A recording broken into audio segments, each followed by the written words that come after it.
Let's talk about minor chords in general. I'll start by putting a C chord into Reason here.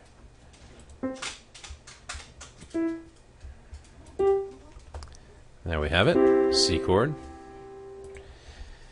And to make any major chord into a minor chord, you just take the third, and by third I mean the middle note, because remember, this is the first note of the scale, that's the third note of the scale, and that's the fifth note. So I grab that middle note and I make it flat. So the E goes to an E flat. We have C minor. So what notes make up a C minor? C, E flat, and G. So let's write that down. C, I'll write E flat this way, and G. Now, suppose we want to figure out the notes that make up some other minor chord. One way to do that would be, if you have access to Reason, is to just simply shift this up to whatever chord you're interested in. So let's say I want to know the notes that make up a D minor. I can grab C minor here, shift it up until the root or the bottom note is on a D, and read off the notes. So the notes that make up a D minor would be D, F, and A. Okay, so let me move that back to a C. Actually, I think I'll just delete that now. So I want to show you a different way that you can go about it. Let's say that you don't have access to Reason and you can't do this, making a C chord and shifting it up and down.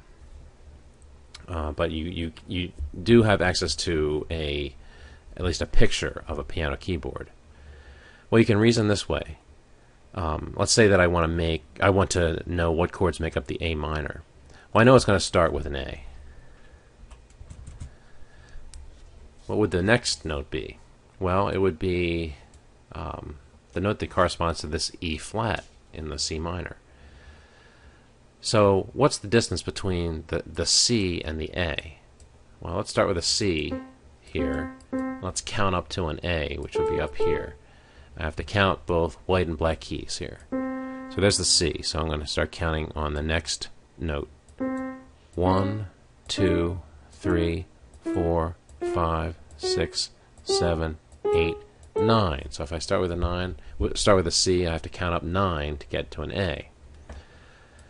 So to find out the next note in the A minor, I can start with an E flat and count up 9. Let's do that. Here's the E flat. Now I'll count up 9.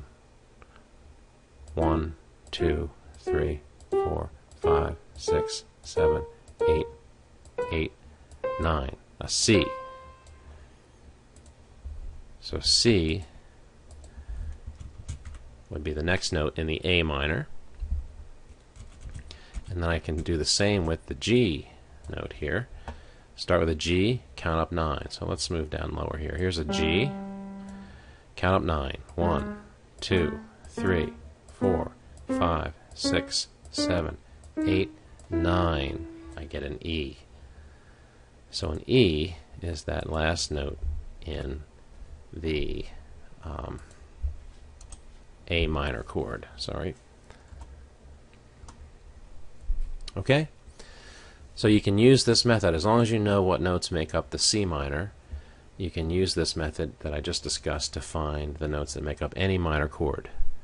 But there's a little easier way if you're just interested in the minor chords that usually go along with the key of C. A minor, D minor, and E minor. I can show you in the next video an easier way to determine what notes make up those chords.